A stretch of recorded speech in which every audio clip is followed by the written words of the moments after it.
नमस्ते, हमेशा खुश रहो बिटिया। Myself, Dr. Gaurav Gupta, Assistant Professor, Department of Forensic Medicine and Toxicology, Faculty of Homeopathic Science, Jyoti Vidyapeeth, Women's University. So in the last class, we discussed a brief introduction of CNS depressants and about the alcohol, its varieties, its concentration, its fatal dose, fatal period, its action. Okay. So today we will continue with the toxicity or poisoning symptoms. So we already know that it has two types of poisoning. One is acute alcohol poisoning and another one is chronic alcohol poisoning, where acute poisoning is further divided into stage of excitement, a stage of incoordination, and a stage of coma. So starting with a stage of excitement.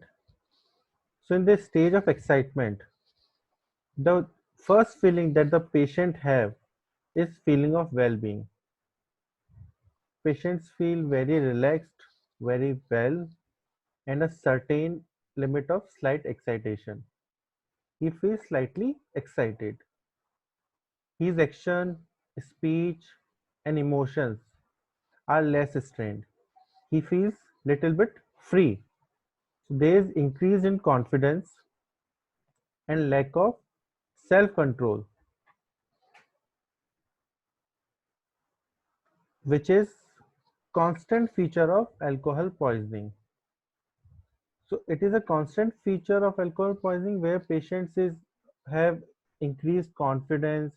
He feels very confident, and there is a lack of self control. Patient loses some control.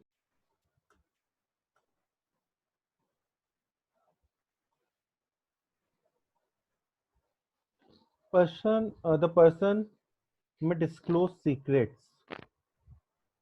He may tell his truths, the secrets he is hiding, the internal feelings, internal emotions. The person may disclose them. The normal good manner which the person have usually are forgotten.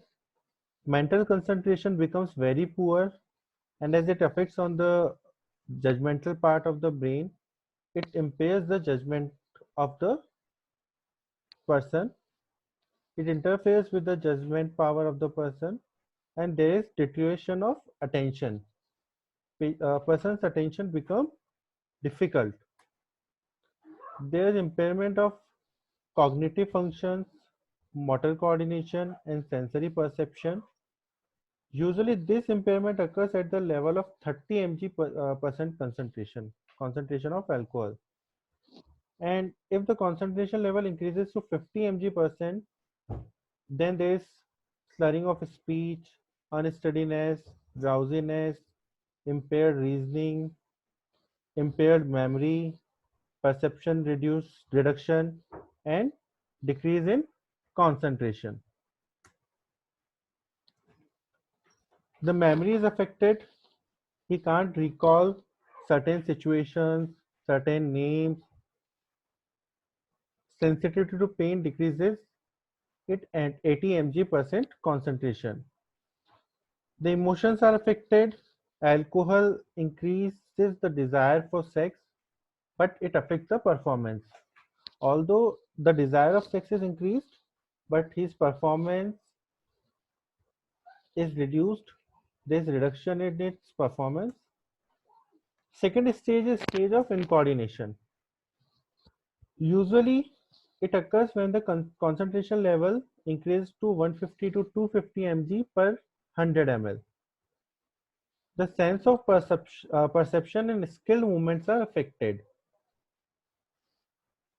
The inhibitory action of the higher centers loss increases, resulting in alteration in the conduct of the individual. So, inhibitory actions of higher centers are affected. There is less inhibition, so the conduct, the behavior of individual got affected. Person loses control. He may become carefree, cheerful, ill-tempered, He become very irritable, excitable, quarrelsome, sleepy. He may become abusive. There is clumsiness and incoordination in the fine and more skilled movement. The skill movement and the fine movements that are affected, there is clumsiness and coordination is lost. Speech and fine movements are also affected. Nausea and vomiting can be there. In breath, smell of alcohol can be perceived. Face become flushed. Pulse is rapid. Sense of touch, taste, smell, and hearing are also diminished. The temperature becomes subnormal and the heart rate increases. That is tachycardia sets in. Third one is stage of coma, which develops when the level or concentration of alcohol goes above 300 mg%. There is affection of motor and sensory nerves. Motor and sensory cells are deeply affected. Speech becomes thick and slurring. Coordination is very markedly affected. Patient's coordination, his fine movements, these all are affected. Patient become giddy, he staggers and may fall. Breathing becomes stertorous and patient can go into coma. Rapid pulse with subnormal temperature. Pupils got contracted, but dilatation on the stimulation by pinching or slapping. It is Me-Evans sign. So in Me-Evans sign, usually pupils are contracted, but when a stimulation is given, such as by pinching or by slapping, then the dilatation of pupil occur, but again become contracted slowly. So this session is powered by digital version 2.0, Jyoti Vidyapeeth, Women's University. Hope you are satisfied with my digital session. And if you have any query, any doubt, please mention in comment box. I will resolve them. Thank you. Thank you very much.